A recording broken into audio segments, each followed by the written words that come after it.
تو کہا حضور امام حسن آئے تھے. تو کہا پھر شہزادے کو اندر کیوں نہیں بھیجا؟ کہا میں نے کہا تھا. وہ کہنے لگے اگر امیر المومنین مصروف ہیں تو میں ظہر میں مل لوں گا.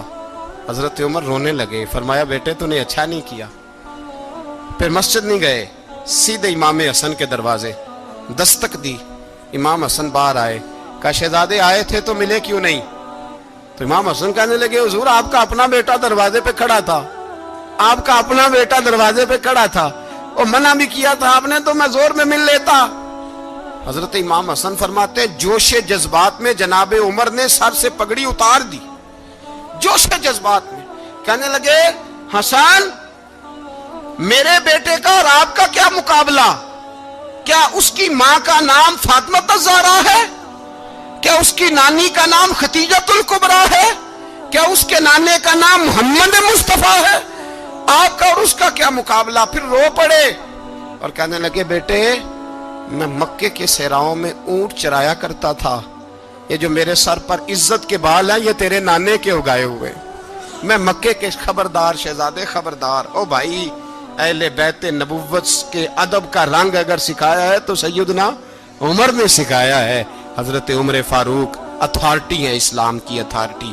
یکم محرم حضرت عمر کی شہادت ہے. یہودی بول اٹھا, کافر بول اٹھا. اگر 6 مہینے عمر دنیا میں اور رہتے تو دنیا میں کوئی کافر موجود نہ ہوتا. 6 مہینے. اور جب اس بطل جلیل کا جنازہ اٹھا, اللہ بخاری پڑھیے نا, اللہم ارزقنا شہادت فی سبیلک, اللہ بسترے کی موت نہ دینا, شہادت کی دینا. عمر شہید ہوئے, مسجد نبوی میں نماز پڑھاتے, اور جب جنازہ اٹھا تو مدینے کا پھر پیچھے جو دلیر بچے وہ مولا علی تھے.